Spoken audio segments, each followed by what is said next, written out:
बाबा साहब की कोई कहानी टीवी पे अगर चलती है ना, तो टीवी पे हमारे लोग वो कहानी नहीं देखते। हमारे लोगों को तो टीवी पे देखना महाभारत अच्छा लगता है। महाभारत हमारे लोग देखते हैं, और खासकर तो हमारी माताएं बहनें।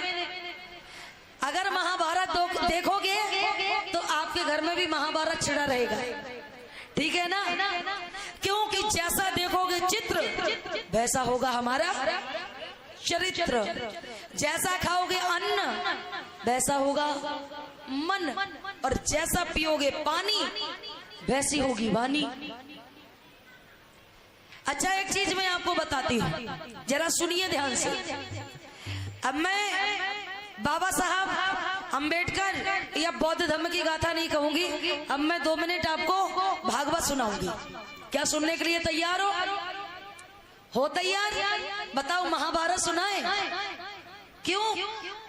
अच्छा, हम सुनाए, सुनो तो कम से कम।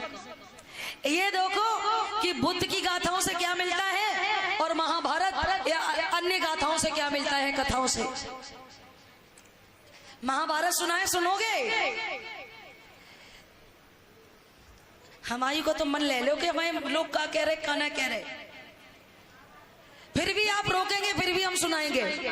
आप रोको लेकिन हम सुनाएंगे। ये मैं आपको दिखाऊं कि बुद्ध की गाथाओं से क्या फर्क पड़ता है और अन्य कथाओं से क्या हमारे लोगों में फर्क पड़ता है। जरा सुनिए और समझिए। 2 मिनट की बात, 2 मिनट की बात, लेकिन दिमाग खोलने का काम करेगी। एक जगह भागवत हुई, भागवत कथा हुई। शास्त्री जी मंच पे बैठे। हम शास्त्री जी नहीं हैं, हम शास्त्री जी नहीं हैं, हम तो बस ऐसे ही बौद्धाचार्य हैं, धम्म का ये थोड़ा बहुत काम करते हैं। हमें शास्त्री ना कहना, व्यास जी ना कहना। शास्त्री जी थे। शास्त्री जी हर जगह खूब कथा कहा करते थे। उन्होंने अपने घर पे कभी कथा नहीं कही थी। चाचा, ये मेरा दृष्टांत जो है ये YouTube पे पड़ा है और 10-15 लाख लोग देख चुके उसे। अब जरा सुनिए कि कितनी ये जो दृष्टांत है ये कितना इंटरेस्टिंग दृष्टांत है।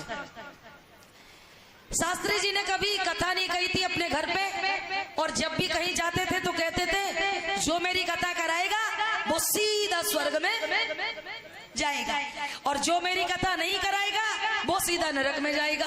जो मेरी कथा कराएगा वो स्वर्ग में जाएगा। एक दिन की बात, हर जगह कथा कहते, लेकिन जब वो अपने घर पे गए शास्त्री जी अब तो हर समाज में है, लेकिन पहले शास्त्री एक ही समाज में हुआ करते थे। किसमें? तो शास्त्री जी अपने घर पे पहुंचे तो उनकी पत्नी शास्त्रियायन ने कहा कि एक बात बताओ शास्त्री जी, आप हर जगह कथा कहते हैं लेकिन आपने अपने घर पे कभी कथा नहीं कही, और आपके घर के आपके अपने घर के लोगों को स्वर्ग में पहुंचाना नहीं चाहते हो, क्या है? शास्त्री ने कहा कि तुम बताओ, अगर स्वर्ग में जाना चाहती हो तो बताओ, हम कथा कह दे।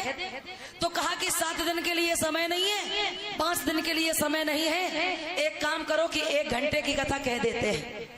और 1 घंटे की कथा कौन सी कथा? शंख फूंकने वाली कथा। कौन सी कथा? सत्यनारायण वाली कथा। कहा ठीक है। अब वो उन्होंने कल की तैयारी की और बढ़िया केला के पत्ते, अब अपनी ये गाथा जब होती तो पीपल के पत्ते लगाए जाते, लेकिन उसमें केला के पत्ते लगाए गए और बढ़िया से तैयारी की गई, बढ़िया मंच बनाया गया। और शास्त्री जी ने छोटी कथा रखी, तो इसीलिए उन्होंने मेहमान रिश्तेदारों को भी नहीं बुलाया। अब शास्त्री जी की एक लड़की रहे, एक लड़का रहे, और एक उनकी धर्म पत्नी रहे। अब एक ही सबकी होती है, तो एक उनकी भी थी। अब पत्नी बैठ गई ऐसी, जरा आप लोग ध्यान से सुनना माता बहनों, पत्नी बैठ गई ऐसी, उनकी लड़की थी वो बैठ गई बीच में, और उनका जो बेटा था वो बैठ गया एक साइड में, और शास्त्री जी बैठ गए जैसे मंच पे बैठे ऐसे ही। अब शास्त्री जी ने शंख उठाया और शुरू किया कार्यक्रम और कहा कथा शुरू हुई।